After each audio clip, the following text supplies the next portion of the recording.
video today, I have one of the coolest microphones that I've seen in a really long time. 3 of them, actually. This is the MCM114 by Neumann. So the MCM stands for Miniature Clip Microphone, and this mic is intended for close miking all sorts of instruments, including drums. So today, we're going to test these out on my snare and toms, and I'm really excited to hear how these sound because it's Neumann. And if you don't know that name and the legacy that it carries, you definitely should. As my buddy Rob Brown said in his recent review of these same mics, about 85% of your favorite artists have very likely used a Neumann U87 in the studio. With that said, there is close to a 0% chance that these mics are gonna suck, so let's get into it. Now, in recent gear videos, I've talked about the minimalist trends that we're seeing in a lot of different industries, but specifically the music industry. And as a content creator, minimalistic gear is not purely an aesthetic preference, but also it can be a matter of practicality. See, as a YouTuber, almost everything that I record requires both audio and video. You don't just hear my gear, but oftentimes you have to see it as well. And this is one of many reasons that brands like Earthworks have become so insanely popular among a lot of online drummers. Yes, Earthworks mics sound fantastic on drums, but they also look great on camera without taking up too much space on screen and cluttering up your shot. So for a long time, the only minimalist tom and snare microphone on the market was the Earthworks DM20. Other companies have definitely taken a swing at these smaller gooseneck style drum mics, but sonically, Earthworks has not had a lot of competition for the DM20. So the MCM114 is one of the first mics in this style, in this category, that has really got my attention. My first impression out of the box is that the MCM114 is super well made. It is heavy in all the right ways, it's freakishly small in person, and the included drum mic clip feels very solid as well. The mic includes some basic manuals, which help you identify some of the components of the mic, and we also have a very nice storage case that's included. So before we go any further, let's just get these plugged up and see what they sound like on the full kit. So I have 3 mics mounted up. We have one on my 13-inch Masterworks snare, and the other 2 are on my 10-inch rack tom and my 14-inch floor tom.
So now let's go over some standout features of these microphones. First of all, there is a crazy amount of mounting clips that are available for this particular mic, like more than I've ever seen for any microphone ever. Guitars, violins, cellos, horns, you name an instrument, and Neumann has designed a specific mic clip for it. Now obviously for today's video, we're only going to be using the drum rim clips, but I thought this was worth mentioning for anyone who wants to invest in this microphone to record a lot more than just drums. Now pretty much everyone watching this video will be using the standard drum clip that just goes right on the rim of any drum. But here's a cool detail about that clip that you probably don't know. The small clamp that grips the gooseneck can actually rotate, so you can get some really interesting angles with the capsule, and it just makes mic placement a lot more interesting and fun. And maybe calling mic placement fun is kind of silly, but at the very least you can be creative without having to move the mic in all these weird positions. You can put it kind of wherever you want on the rim of the drum, and then you have a lot of options to tweak it from there.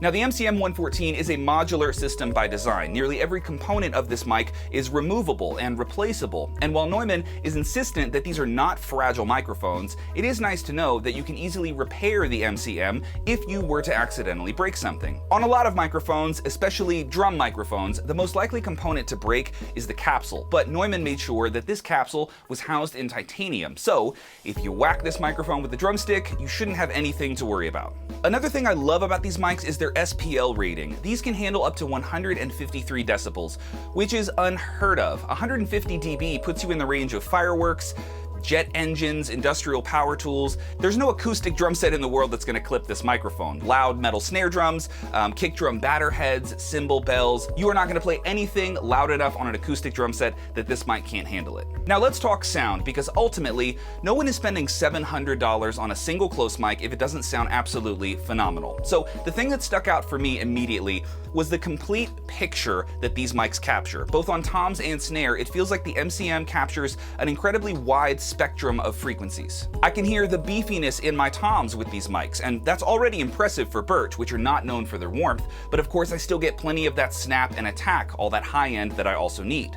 On my 13-inch snare, I can still hear the warmth of that mahogany without losing any of the details of my ghost notes. Now, without EQ, the MCM sounds very neutral to my ears, but I'm actually a huge fan of this attribute in most drum microphones. Sometimes a little color on the way in is nice for microphones like overheads or maybe a room mic, but for toms and snare, I really don't want any color. I love a flat recording because it lets me do all of my fine tuning in my DAW later. And when I'm making those subtle EQ adjustments in post, the MCM recordings just gave me so much to work with. So a super impressive frequency range with plenty of detail. Now, I do have to mention two downsides to these mics, at least just some things that crossed my mind personally as I was making this video. While ultimately this is a very minimalistic mic in terms of its overall size and footprint on your drum set, there are aspects of this mic that are not minimalistic at all.